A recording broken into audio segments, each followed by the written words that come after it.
Today, Ray Williams is here to do a whole lot of projecting by way of transphobia. But worry not, we're going to take these rotted brain fruits and turn them into educational opportunities, because Ray, like many right-wing detrans grifters, has turned his poor understanding and low comprehension skills into a career maligning trans people for profit, and doing it in the style of conspiracy theories like Flat Earth and Young Earth creationism. That is to say, twisting what facts he can't ignore to support the bigotry he's selling to an audience who is eager to hear their own prejudices echoed back to them. To be clear, yes, Ray claims to be a detransitioner, also an author, and a writer. He's also a philosopher. Keep that one in mind. But he's humble too, claiming to understand gender better than Judith Butler, neuroscience better than Robert Sapolsky, and he's a self-professed autogynephile. And those are just the first 3 videos YouTube suggested for me. If you aren't familiar with the term autogynephile, that's because it's made up. It was junk pseudoscience put forth by another Ray a few decades ago and immediately debunked. It's become part of the gender-critical jargon as a signal to other transphobes, though, much like the young earthers use their own novel terms like polystrata fossils that nobody else uses, so that if you Google them, you'll only find creationist sources talking about it. But enough about who Ray is. Let's hear what he has to say today. Hey guys, welcome back to my channel. My name is Ray. I'm a detransition male, and today He just opens right up with, I'm Ray and I'm a detransition male. Could you scream grift any louder? But whatever, let's actually see what he has to say. Today I want to talk about what I consider to be the central neuroticism of the transgender psychology, particularly for trans women. The central neuroticism of transgender psychology, particularly trans women, because of course, this entire grift focuses on trans women. But he's a psychologist now too? What an extraordinarily accomplished individual. And this neuroticism centers around this obsession with having other people perceive them to be real women. That is the central neuroticism. Is it? I mean, it's nice to be perceived as a real woman, because I am, much like other women enjoy being perceived as women, because they're women. Let's see how he makes this case. So take this post here on the M to F subreddit. How do you know if cis women really accept you? This trans woman, trans-identified male writes, I've seen... Wow. Not even a minute in, and he's already switching from trans women to trans-identified male. Holy crap. That's another one of those buzzwords that gender criticals like to throw out that nobody else says as a dog whistle to other transphobes that they found a home here.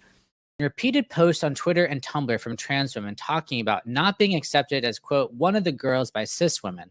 The claim is they'll be superficially supportive or will claim support for social credit, but missteps, big or small, would lead to the revelation that they don't really see her as a woman. It makes me wonder what red and green flags to look out for. While I find these posts alarming,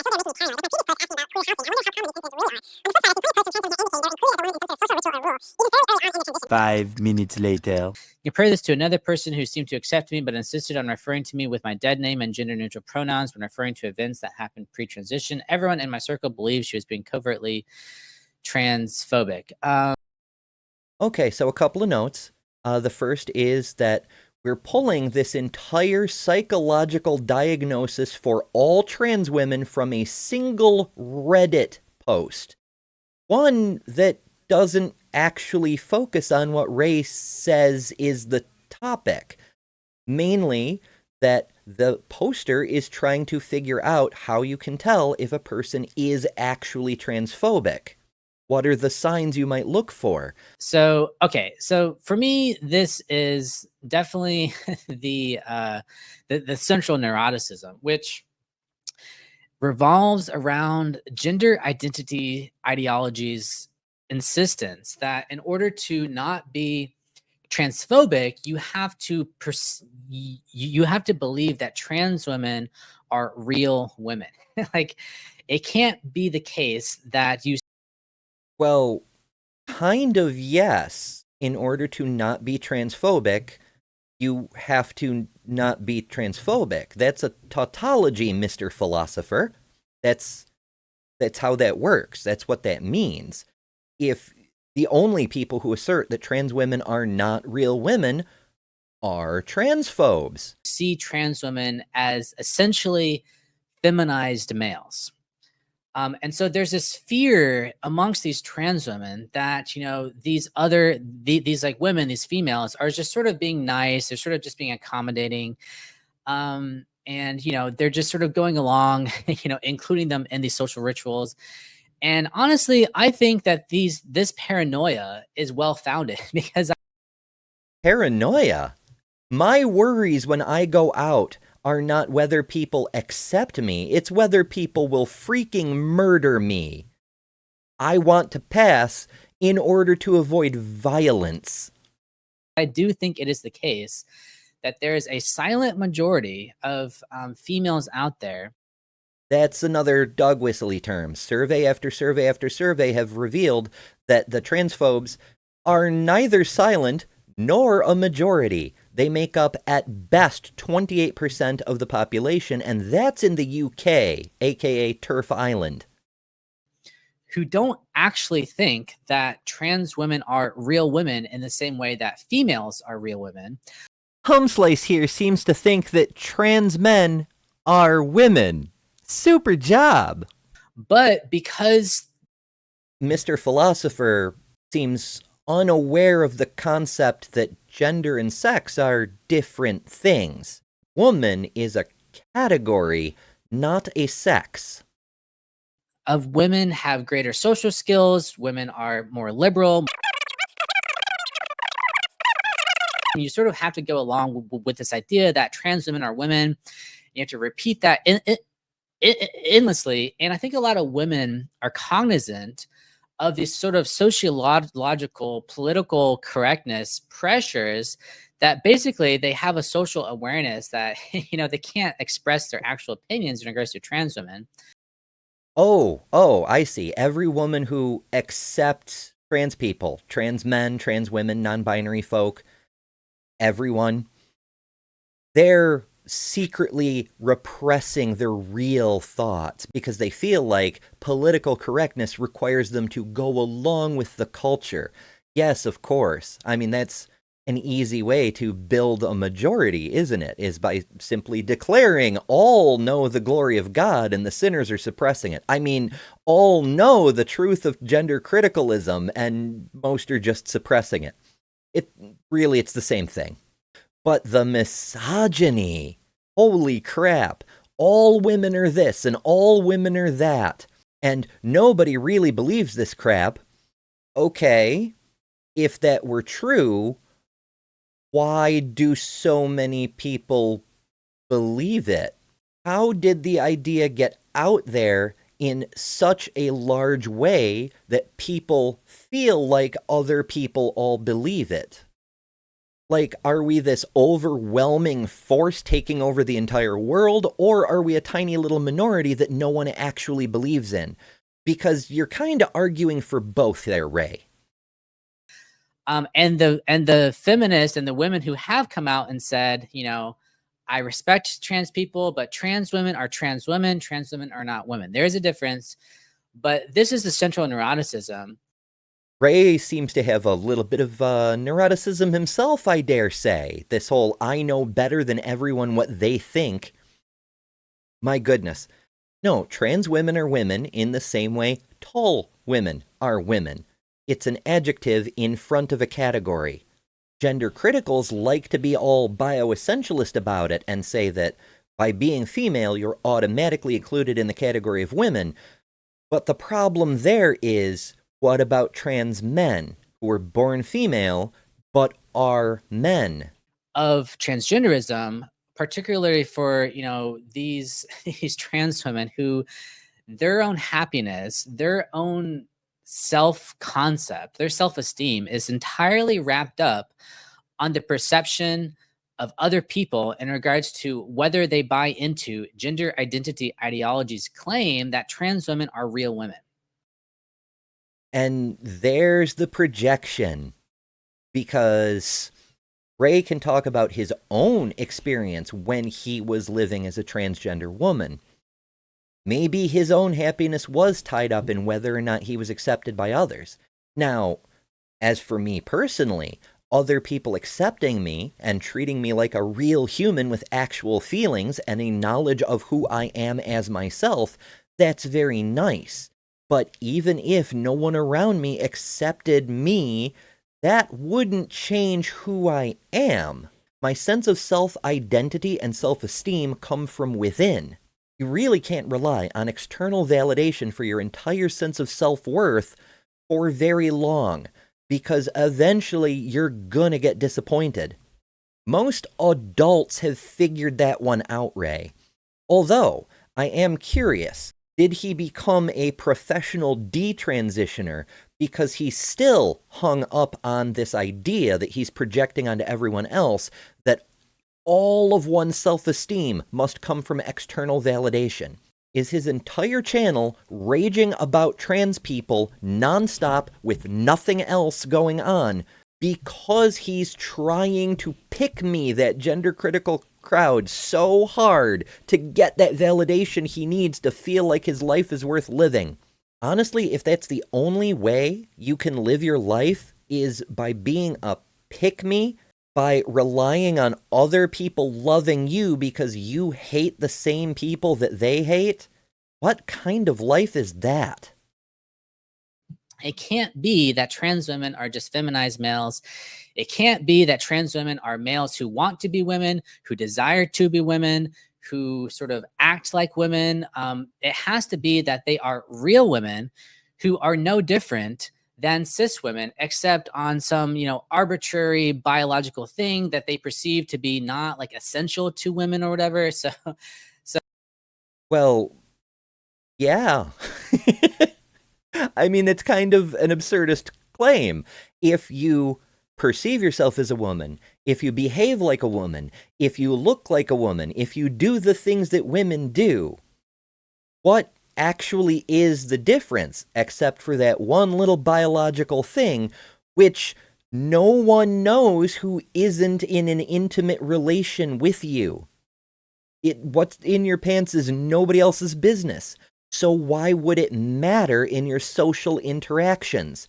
And as for that arbitrary bit of biology, yeah, not all cis women have that either. So clearly it's not required to be a woman.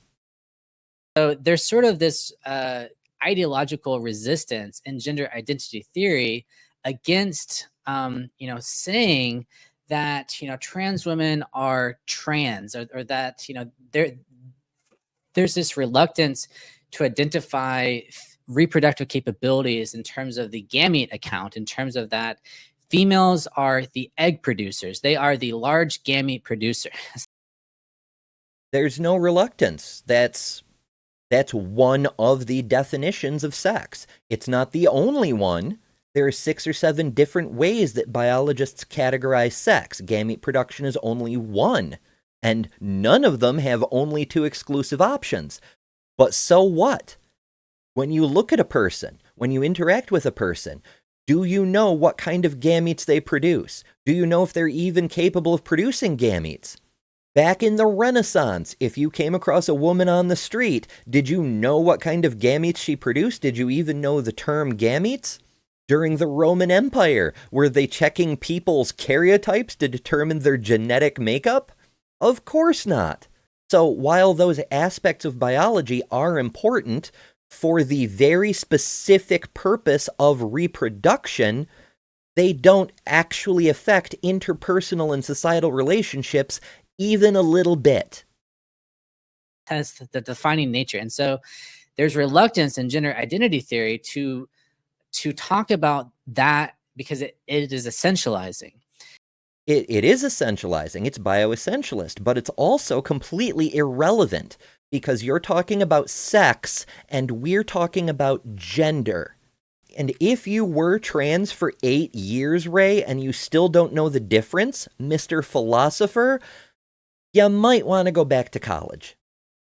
And trans women don't like to be reminded of the fact that they were not born female, they were not raised female, they were not socialized as female, they didn't go through female puberty. Once again, Ray is being kind of sexist and also kind of erasure-y, because there are a lot of women who are infertile, and they're kind of sensitive about it too. But also, not all of us. Several of the aspects that Ray's talking about relate only to his own experience.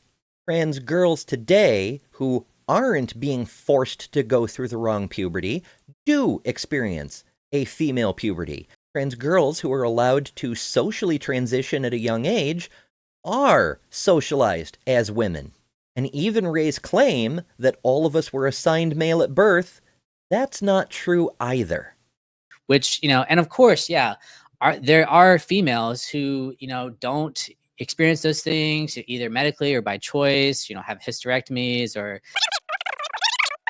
Nevertheless, there are real and genuine innate sex differences between males and females, not just at the level of our reproductive anatomy, but at the level of our psychology, of our brains. That's true. And all the neuroscience that we've discovered so far across decades of research indicates that transgender individuals have different brains than cisgender individuals assigned the same sex at birth. There are real neurological differences between males and females and intersex people and transgender people. And also, there are differences in a homosexual brain compared to a heterosexual brain. We can find these things. Yes, that's true. But it's not just male and female. There's a rather lot of nuance, one might say. Everything about us, like evolution, has been operating via, selection pressure to make these innate sex differences real, and they matter, and they impact our psychology, our thinking patterns. They do impact our psychology and thinking patterns. That's why gender dysphoria is a thing that's recognized by psychologists, Ray. Be, masculine women and there can be feminine men, but nevertheless, there's an essential difference between males and females, and trans women are resentful of that, and it violates their need for the validation. We're resentful of you being deliberately transphobic and misrepresenting the information dishonestly in order to literally lie. Yes, when people lie about us, it upsets us. Because when you say that trans women are not real women, it sort of just triggers their own dysphoria, and that is the central. No. You can say I'm not a real woman all you want. That doesn't trigger my dysphoria. That makes me not like you because you're being a disrespectful dick. Saying racist things to a brown person doesn't trigger their racial dysphoria. It makes you a racist. Saying homophobic things to a homosexual person doesn't trigger their dysphoria. It makes you a homophobe. Saying transphobic things to a trans person doesn't trigger our dysphoria. It shows that you're a transphobe. Because their happiness depends on the external validation of strangers to perceive them. Projection again. As real women, their happiness is contingent on the beliefs in the mind of other people. It is not enough. Speak for yourself, Ray. My happiness, my identity, and my sense of self-worth aren't external. Again, it's nice when other people are nice to me. That does improve my day and make me feel better. But it's not necessary. You can say I'm not a real woman all you like, and I will laugh in your face because I know you're wrong. For a lot of trans women to be treated as a woman, to be to sort of be included in these social rituals, they require they require the actual beliefs. Like, you have to. Everyone behold the great philosopher with a love of nuance. Because it's one thing to, use she, her pronouns for trans women. It's another thing to actually genuinely and sincerely believe that trans women are women, and that insofar as they are male, they're always going to be different in essence from. In essence, even. Oh, we're going for mind-body dualism, some kind of spiritualism, something, perhaps there's a gendered soul. And this is what I talk about with the regards to this conspiracy theory kind of thinking, because these ideologies are fundamentally religious in nature. They depend on a concept of some essence or soul.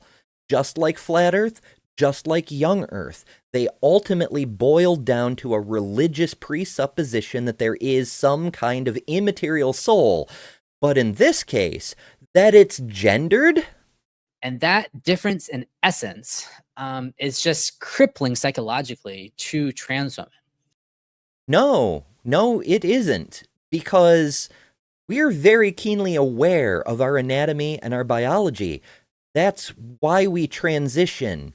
If we weren't very cognizant of exactly what's going on with us, we wouldn't bother to go through all the shit we go through. It wouldn't be necessary, because we'd be blissfully unaware that there's anything inconsistent with our anatomical configuration.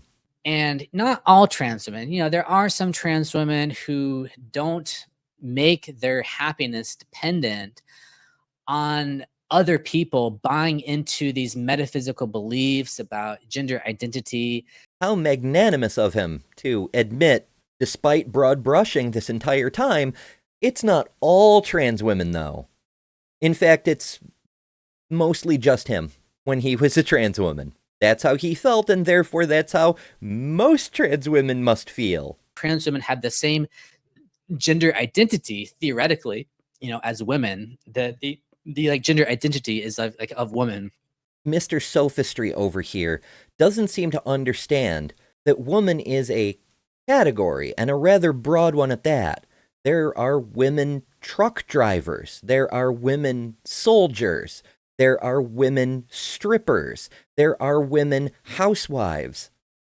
There's a huge array of what it can mean to be a woman. It's just a category.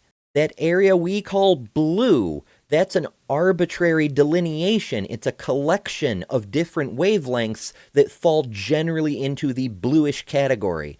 Similarly, purple is a broad swath of different discrete wavelengths, and there's some overlap between them. Because both cis women and trans women both have the same gender identity of woman, therefore that they are equally women, equally valid women, equally real women, and they just happen via an arbitrary, physical, medical happenstance that A physical, medical happenstance.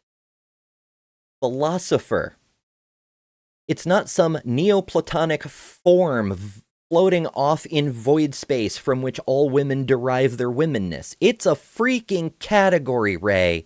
If you took a gaming chair, an office chair, a dining room table chair, and a recliner and put them all in a room, they're all very different, but they're all chairs because it's a category.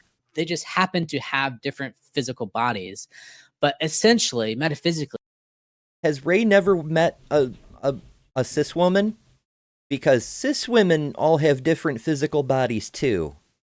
In essence, they are the same because they have the same gender identity. That is the fundamental crux of gender identity ideology. Hey, did you know that all people of European descent have kinda peachy-looking skin that's deficient in melanin compared to the other flavors of humanity? Does that mean we all have the same physical form? Ray and I are pretty different, but we're both pretty peachy. That means we're both in the category of European descended people. Not that we're the same thing. But I am convinced that, that the vast majority of regular females don't buy into the actual logical implications of gender identity theory, insofar as truly believing that it is your gender identity that determines the reality and validity of your womanhood. Ray, a man, is convinced of what most women believe, Interesting. Citation needed, but also interesting. But because women are they're much more agreeable, like in terms of a personality trait, like This clear-minded philosopher is waxing into purely unadulterated sexism again. My goodness. they're far more agreeable, so they don't like to cause social disruption. They don't like to rock the boat socially. They're I think a lot of trans women can assume that merely because a woman... Am I not womanly enough because I'm not agreeably going along with Ray mansplaining what it means to be a woman to all women? I wonder. But that's different than actually perceiving someone to be the same as females. Like trans women don't like to be reminded of the fact that they aren't female, which is why there's... Once again, we're keenly aware of our own anatomies. That's why we transition. so much intellectual effort being put into this idea by trans activists that the sex binary is essentially a social construction, and that there is no essential innate sex differences in males and females. The physical sex itself, biological sex itself, is a social construction. Well, it is. Because there's a conflation going on here from Mr. Philosopher. While it's true that what kind of reproductive system you may be pre-installed with is a matter of biology, our society choosing to make distinctions and assign roles and expected attitudes, responsibilities, and behaviors based on the reproductive capabilities you may or may not have, that is a social construction, yes. They want to destroy and negate the sexual dimorphism of these innate sex differences between males and females in order to prop up this idea that they were merely assigned male at birth, but they're not actually male. Their male essence, biologically speaking, is not relevant to their womanhood. But I would love to see the empirical data on this essence. Where is it located? How much does it weigh? What measurements can we evaluate these essences based on? How do we look at these essences under a microscope and determine whether they're male or female? Now, of course, there's a tremendous amount of erasure going on here. Never mind non-binary people. Never mind intersex people. What sort of essence do they have, I wonder? But there's also a refusal to understand there is a key distinction between people who are assigned male and are cis and people who are assigned male and are trans, or people who are assigned female and are cis, or who are assigned female and are trans. They are fundamentally not the same on many, many, many, many, many levels. Most women, insofar as their experiences are fundamentally shaped by their female bodies growing up, insofar as like the life experience of a young female growing up is very different from the life experience of a young male growing up. Minor nitpick, but it's Ray making an ideologically based claim. We're making a categorical one that turns out to be true on every level, medically, scientifically, philosophically, logically, and, last but not least, legally. That you're trying to be something you're not.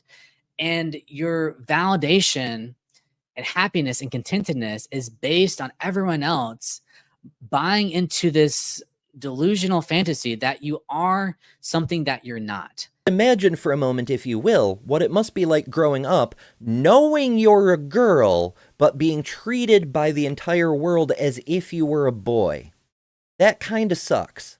Ray talks about presuppositions while he himself is unable to distinguish the differences between disparate kinds of categories, literally making a category error, while trying to force his own presupposition, a refusal to accept medical science, and try to pretend that there's only two flavors of humans and it's based on some kind of metaphysical essence.